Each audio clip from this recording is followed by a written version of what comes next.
Assalamualaikum warahmatullahi wabarakatuh.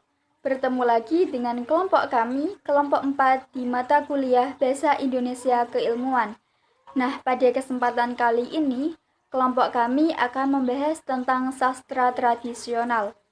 Kaitannya dengan sastra tradisional, di sekitar kehidupan kita banyak dijumpai berbagai hal, seperti adat kebiasaan, konvensi, nilai-nilai, dan lain-lain. Termasuk di dalamnya cerita yang telah mewaris secara turun-temurun yang tidak diketahui secara pasti kapan munculnya hal itu semua. Nah, hal itu disebabkan karena berbagai tradisi tersebut berlangsung secara alamiah dan lisan, sehingga tidak diketahui pasti angka tahunnya. Berbagai cerita dan kebiasaan bersastra yang lain yang masih mengandalkan sarana lisan untuk menyampaikannya kepada orang lain dan kepada antar generasi itulah yang kini dikenal sebagai sastra tradisional. Sebelum kita membahas lebih dalam tentang sastra tradisional, kita perlu mengetahui terlebih dahulu hakikat sastra tradisional. Sastra tradisional menurut Misal 2003-228, sastra tradisional atau tradisional literatur merupakan suatu bentuk ekspresi masyarakat pada masa lalu yang umumnya disampaikan secara lisan. Adapun di pihak lain yang mengatakan bahwa sastra tradisional adalah salah satu bentuk tuturan lisan yang muncul dan berkembang secara turun-temurun, secara tidak sengaja untuk mengungkapkan berbagai gagasan yang sudah muncul sebelumnya, yang pada umumnya lebih dimaksudkan sebagai sarana untuk memberikan pesan moral. Adapun menurut Kamus Besar Bahasa Indonesia, sastra tradisional terdiri dari dua kata, yaitu kata sastra dan kata tradisional. Sastra itu sendiri artinya adalah seni yang menggunakan bahasa, sedangkan tradisional artinya suatu tradisi atau adat yang diwariskan secara turun-temurun. Nah, jadi dari beberapa pengertian di atas dapat disimpulkan bahwa sastra tradisional adalah karya sastra yang diwariskan secara turun-temurun. Yang selanjutnya yaitu karakteristik sastra tradisional. Adapun karakteristik dari sastra tradisional diantaranya adalah pada umumnya sastra tradisional tidak diketahui pengarangnya, karena kemunculannya pun tidak disengaja dan berlangsung dari waktu ke waktu, serta tidak sekaligus seperti halnya penulisan sastra dewasa ini. Pada umumnya, sastra tradisional berupa cerita tradisional. Sastra ini merupakan milik masyarakat dan diwariskan secara lisan. Sastra tradisional merupakan sebuah warisan sastra anak yang berharga dan menjadi dasar pemahaman seluruh kesastraan. Sastra tradisional bersifat tradisional dan sekaligus personal. Sastra tradisional juga dapat berubah-ubah, dalam arti para pencerita yang dapat kemudian menambah atau mengurangi sebagian dari cerita. Nah, kegiatan menambah atau mengurangi sebagian dari cerita itu dapat dikarenakan karena para pencerita lupa atau sengaja untuk menambahi bagian dari cerita tersebut. Kemudian menurut Misal 2003-228, cerita-cerita tradisional pada umumnya menampilkan tokoh yang bersifat sederhana dan stereotip, yang mempresentasikan kualitas sifat kemanusiaan tertentu. Karakteristik yang selanjutnya yaitu sastra tradisional bersifat anonim. Dilihat dari segi alur cerita tradisional, pada umumnya bersifat linier dan hanya menampilkan satu jalinan kisah saja. Pengaluran cerita bersifat sederhana dan mencerminkan kondisi kehidupan sosial budaya masyarakat pendukungnya. Selanjutnya, di sela-sela alur cerita juga lewat karakter tokoh diselipi dengan pesan moral atau pandangan tentang kebenaran. Cerita tradisional pada umumnya kurang atau tidak masuk akal, namun begitulah cara orang dahulu memaknai kehidupan dan dunia. Kemudian karakteristik yang selanjutnya yaitu cerita tradisional merupakan akar dari kata-kata dan dunia kita. Yang ketiga yaitu nilai sastra tradisional.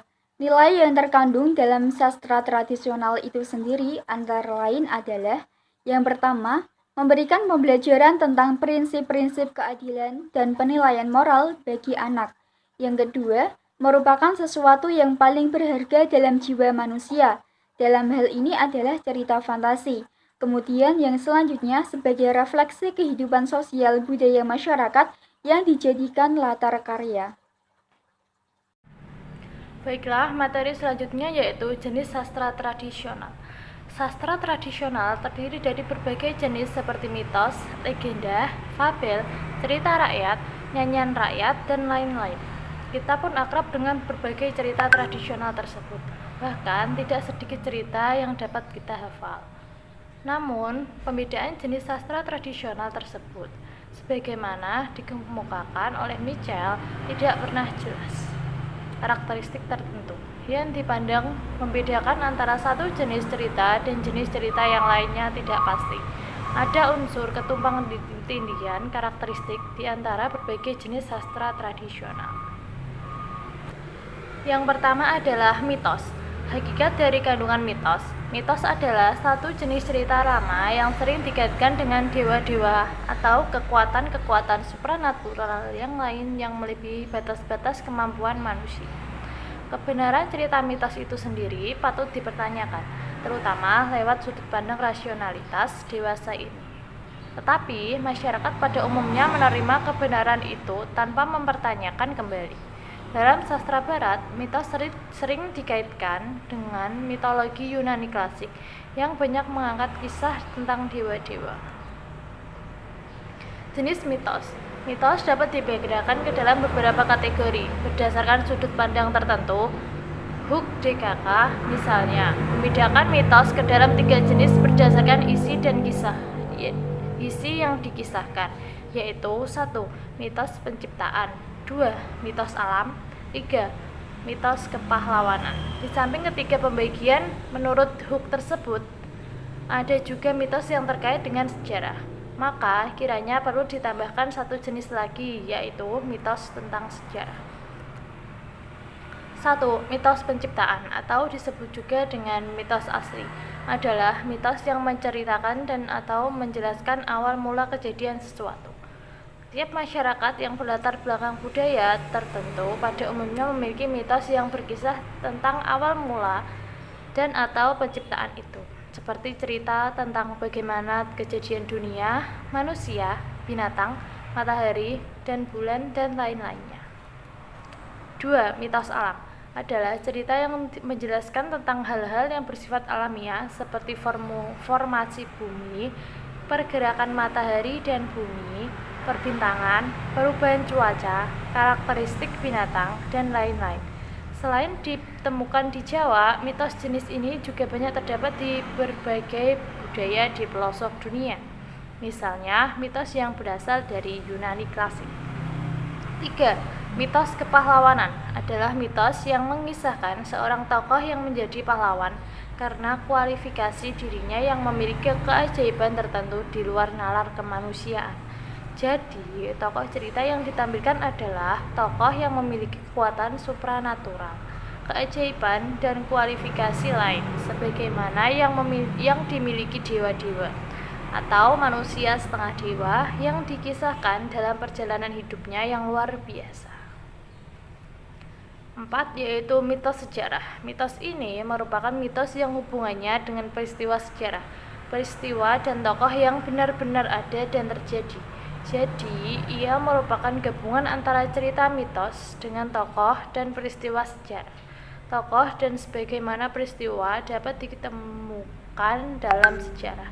Namun, sebagian peristiwa yang lain sulit dibuktikan kebenarannya dan bahkan kurang dapat diterima logika biasa. Mitos ini menceritakan tokoh sejarah yang memiliki luar biasa, yang mengundang kekaguman orang lain, dan karenanya diciptakanlah mitos yang dimaksudkan untuk menceritakan kehebatan tokoh tersebut. Seleksi buku bacaan mitos. Cerita tradisional yang dapat dikategorikan sebagai mitos, baik yang berasal dari masyarakat sendiri dan berbagai kompleks etnis dan budaya di berbagai pelosok tanah air, maupun dari mancanegara yang jumlahnya amat banyak. jika bermaksud memilihkan mitos sebagai salah satu bacaan sastra. Untuk anak, kita perlu melakukan analisis terhadap berbagai cerita mitos yang bersangkutan. Hal ini dimaksudkan untuk dapat memberikan bacaan yang terbaik untuk anak-anak. Selanjutnya akan dilanjutkan oleh rekan saya. Materi yang kedua yaitu tentang legenda. Nah, apa itu legenda? Legenda merupakan cerita sejarah yang berkaitan dengan tokoh-tokoh, tempat, peristiwa, dan adanya nilai moral. Nah, sebelum kita membahas lebih dalam tentang jenis-jenis legenda, lebih baiknya kita memahami hakikat legenda. Hakikat legenda pertama yaitu legenda bersifat histori atau sejarah. Banyak orang yang beranggapan bahwa legenda ini bersifat sejarah karena terdapat tokoh, peristiwa, tempat-tempat, dan nilai-nilai moral yang terdapat pada kejadian tersebut.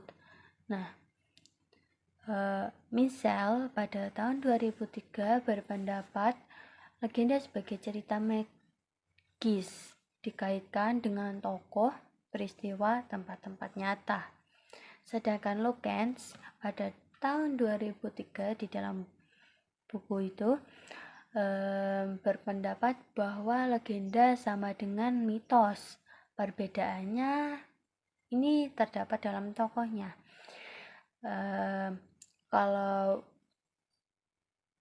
legenda, tokohnya tidak dikaitkan dengan dewa-dewa atau kekuatan supranatural, melainkan tokoh tersebut dikaitkan dengan peristiwa atau tempat-tempat nyata yang mempunyai kebenaran sejarah. Nah, selanjutnya yaitu jenis-jenis legenda. Jenis-jenis legenda yang pertama yaitu legenda tokoh. Legenda ini menceritakan atau mengisahkan ketokohan seorang tokoh di dalam legenda tersebut. Legenda tokoh mirip dengan mitos kepahlawanan.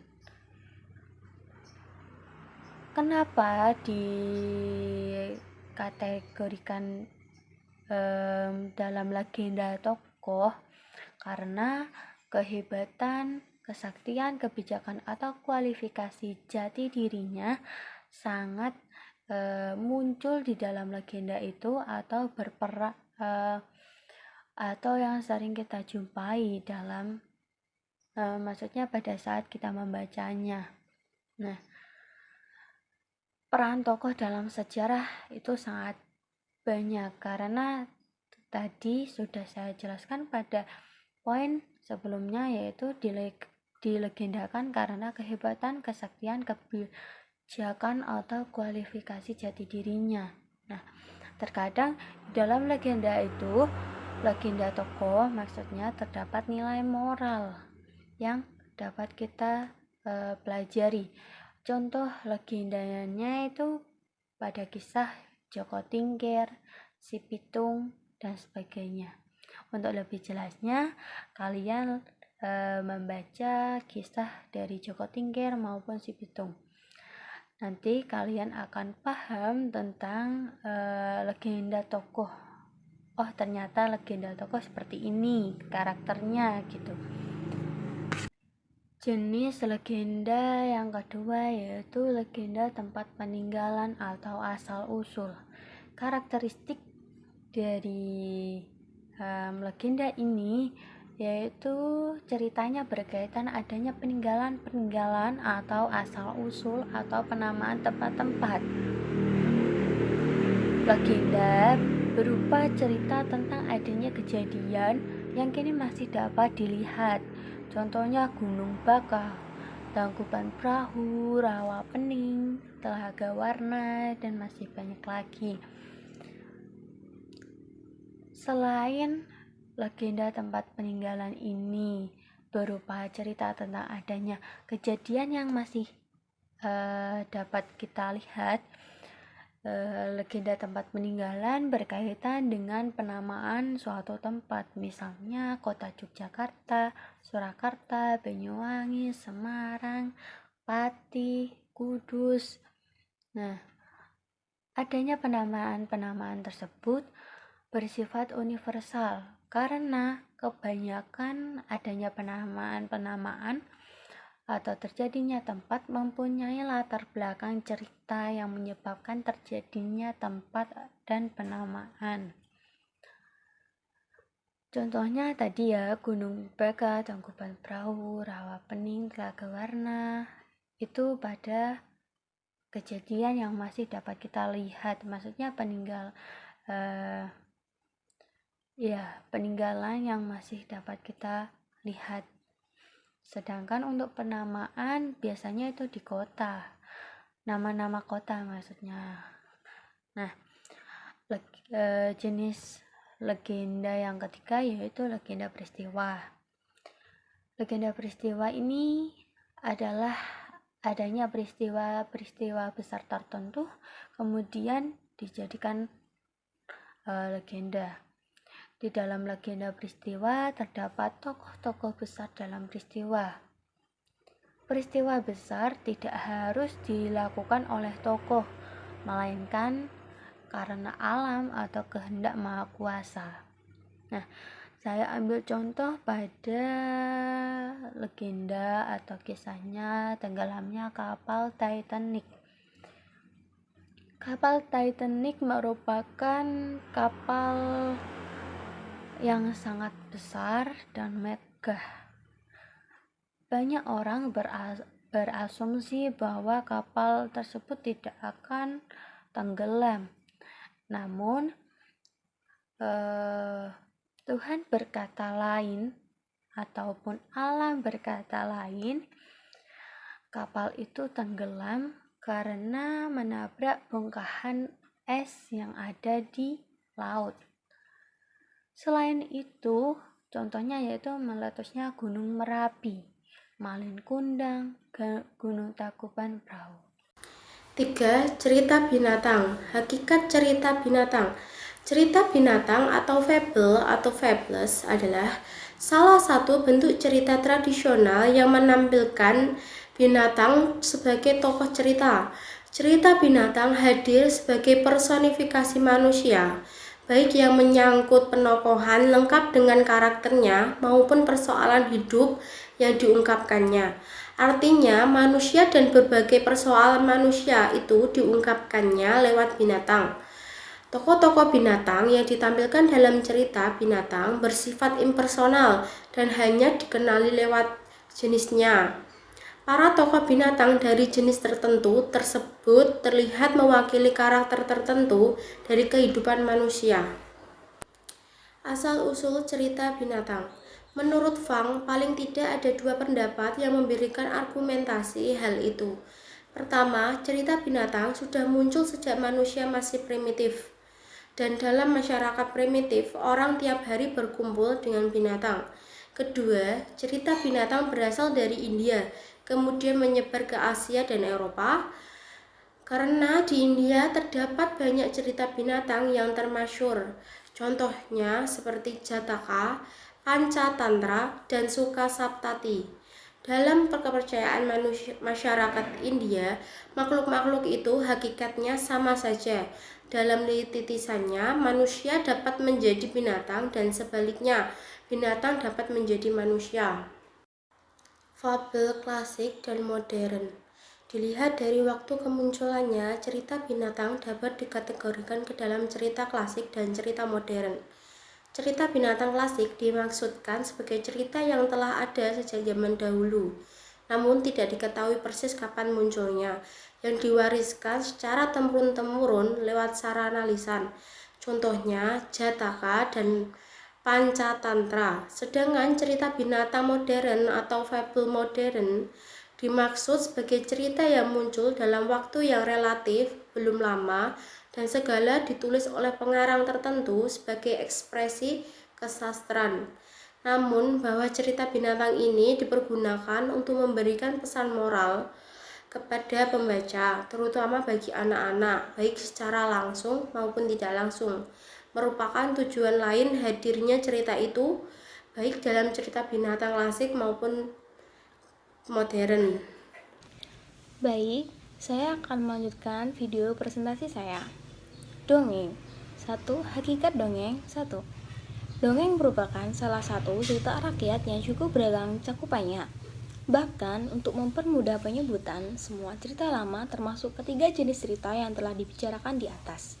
Kedua, istilah dongeng dapat dipahami dengan sebagai cerita yang tidak benar-benar terjadi dan dalam banyak hal sering tidak masuk akal. Karena dongeng bisa berisi cerita yang tidak benar-benar terjadi itu. Kemudian berkembang makna dongeng secara metaforis. Berita atau sesuatu yang lain yang dikatakan orang yang tidak memiliki kebenaran faktual dianggap sebagai dongeng belaka atau sebagai cerita fiktif. Ketiga, selain itu, pada umumnya dongeng juga tidak terikat oleh waktu dan tempat.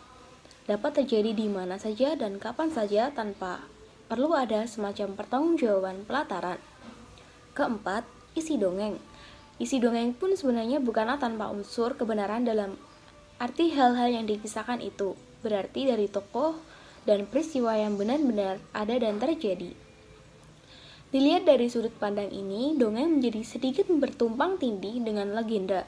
Namun, juga tidak mudah dikenali unsur mana yang merupakan cerita fantasi dan mana yang benar-benar ada dan terjadi. 2. Jenis-jenis dongeng. Pertama, dongeng klasik. Dongeng klasik termasuk ke dalam sastra tradisional, atau bisa disebut traditional literature. Sedangkan dongeng modern ke dalam sastra rekaan, bisa disebut composite literature. Dongeng klasik adalah cerita dongeng yang telah muncul sejak zaman dahulu yang telah mewaris secara turun-temurun lewat tradisi lisan. Contohnya, 1. Kisah Kancil mencuri mentimun. 2. Kancil dengan buaya. Ketiga, asal-usul terjadinya Gunung Tangkuban Perahu. Dan keempat, Cium Wanara. Terakhir, Timun Mas. Kedua, dongeng modern. Dongeng modern atau bisa disebut dengan modern fairy stories adalah cerita fantasi modern. Modern fantasy stories, jadi ia dapat dikategorikan sebagai genre cerita fantasi. Dongeng modern merupakan cerita dongeng yang sengaja ditulis untuk dimaksud bercerita dan agar tulisannya itu dibaca oleh orang lain. Jadi, dongeng sengaja ditulis sebagai salah satu bentuk karya sastra, makna secara jelas ditunjukkan pengarang, penerbit, kota penerbit, dan tahun. Contohnya, 1. Cerita Harry Potter, 2. Lord of the Rings, dan terakhir Goosebumps. Baik, materi yang selanjutnya yaitu cerita wayang. Wayang sendiri adalah sebuah wiracerita yang berpakem pada dua karya besar yaitu Ramayana dan Mahabharata. Sebelumnya, teks asli kedua cerita tersebut ditulis dalam bahasa Sanskerta, kemudian setelah masuk ke Jawa, disunting ke dalam bahasa Jawa kuno. Selain itu, wayang juga disesuaikan dengan rakyat Jawa seperti menyerap kebudayaan dari mitos, legenda, cerita rakyat kita, sastra, dan lain-lain. Kemudian prinsip-prinsip estetika timur yang dianut cerita wayang. Ada beberapa prinsip, yaitu prinsip keseimbangan, kesatuan, keteraturan, fokus, variasi, pola karakteristik, tidak membedakan pola struktur tragedi komedi, menekankan keindahan rasa, dan menjadi ensiklopedia hidup. Baik, nilai cerita wayang. Plot cerita wayang sendiri pastilah memiliki pesan moral di setiap kisahnya. Aspek ajaran moral dapat dilihat dari aspek pementasan wayang kulit, misalnya menyangkut kelir, gedebok pisang, kotak penyimpanan wayang, lampu blencong, anak wayang, dan lain-lain semua memiliki simbolis dan filosofi. Cerita wayang pada intinya mengisahkan kepahlawanan para wayang yang berwatak baik dan menumpas kejahatan wayang yang berwatak jahat. Kemudian pelestarian cerita wayang. Banyaknya nilai-nilai yang terkandung dalam wayang di era globalisasi ini, cerita wayang haruslah diperkenalkan kepada anak-anak, salah satunya lewat bacaan sastra yang dikemas menjadi buku dengan bahasa dan visual yang menarik. Selain itu, cerita wayang juga dapat dikemas dalam bentuk video animasi, kartun sehingga membuat anak lebih tertarik. Materi yang terakhir yaitu nyanyian rakyat. Nyanyian rakyat sendiri merupakan salah satu bentuk sastra tradisional yang banyak dikenal dan dinyanyikan hingga kini. Nyanyian rakyat sendiri dapat begitu meresap ke dalam hati sanubari disebabkan masyarakat sudah terbiasa mendengarkannya sejak masih bayi yang dinyanyikan oleh ibu atau orang tua mereka. Contoh nyanyian rakyat. Di berbagai daerah dapat ditemukan nyanyian rakyat khas daerah itu seperti nyanyian rakyat Sunda, Bali, Bugis, Maluku, Jawa, dan lain-lain. Di Jawa sendiri contohnya yaitu tembang mocopat dan tembang dolanan. Sekian dari kelompok kami. Maaf bila ada tutur kata yang kurang berkenan. Wassalamualaikum warahmatullahi wabarakatuh.